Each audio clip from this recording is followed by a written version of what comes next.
Hello friends, welcome back to my channel Nithya sisters. ఈరోజు వీడియోలో రుచికరమైన రైస్ వడియాలను సింపుల్గా ఎలా చేయాలో చూపిస్తాను. ముందుగా 6 గ్లాసుల రైస్ని తీసుకుంటున్నాను. నేనైతే క్వాంటిటీ ఎక్కువగానే తీసుకుంటున్నాను. మీకు కావాల్సినంత క్వాంటిటీలో ఎంత కావాలనుకుంటే అంత తీసుకోవచ్చు. రైస్ను 2 లేదా 3 సార్లు బాగా కడగాలి. ఇలా కడిగితే వడియాలు తెల్లగా వస్తాయి. నేను ఇక్కడ రేషన్ బియ్యాన్ని వాడుతున్నానండి. మీకు కావాలంటే మనం డైలీ వండుకునే బియ్యాన్ని అయినా తీసుకోవచ్చు. ఇలా కడిగిన బియ్యాన్ని 2 లేదా 3 గంటలు నాననివ్వాలి. నేనైతే టైం లేదని 1 గంటే నానబెట్టుకున్నాను. ఇప్పుడు స్టవ్ మీద ఒక పెద్ద గిన్నె పెట్టుకొని 1 గ్లాసు బియ్యానికి 6 గ్లాసుల వాటర్ అయితే వేసుకోవాలి. ఇలా వాటర్ ఎక్కువ వేసుకోవడం వల్ల రైస్ మెత్తగా ఉడుకుతుంది. మనం పెట్టుకునే రైస్ వడియాలకి రైస్ మెత్తగా ఉండడం వల్ల వడియాలు పర్ఫెక్ట్గా వస్తాయి. నేను తీసుకున్న 6 గ్లాసుల రైస్కి సరిపడా వాటర్ అయితే వేసుకున్నాను.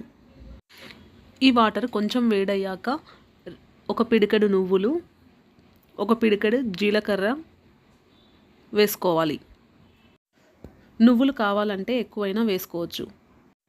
జీలకర్ర మాత్రం తక్కువగానే వేసుకోవాలి. ఎందుకంటే వడియాలు జీలకర్ర ఎక్కువ వేయడం వల్ల నల్లగా వస్తాయి.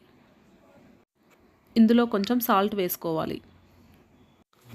సాల్ట్ కరెక్ట్గా కాకుండా కొంచెం తక్కువ వేసుకోవాలి. ఎందుకంటే వడియాలు ఎండిన తర్వాత ఉప్పు ఎక్కువైపోతుంది. ఇందులో కొంచెం 1 టీ స్పూన్ వాము వేసుకోవాలి. వాము వేసుకోవడం వల్ల వడియాల టేస్ట్ చాలా బాగుంటాయి. ఇప్పుడు వాటర్ మరగనివ్వాలి. వాటర్ మరిగిన తర్వాత ముందుగా నానబెట్టుకున్న రైస్ ఇందులో వేసుకొని కలుపుకోవాలి.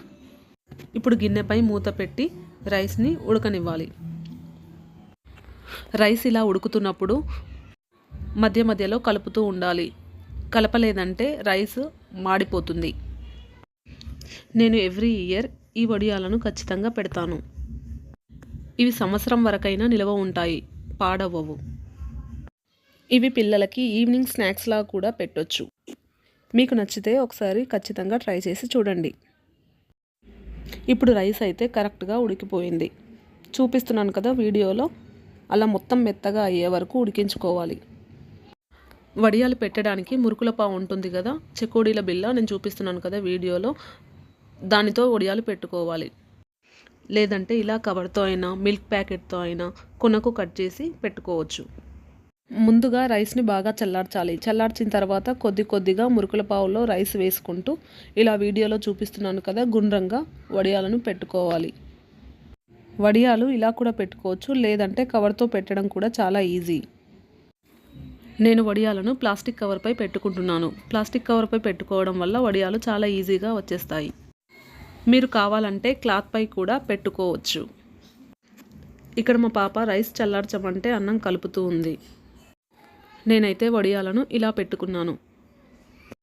ఈ వీడియో మీకు నచ్చినట్టయితే లైక్ చేయండి, షేర్ చేయండి, కామెంట్ చేయండి అండ్ మా ఛానల్ని సబ్స్క్రైబ్ చేయండి.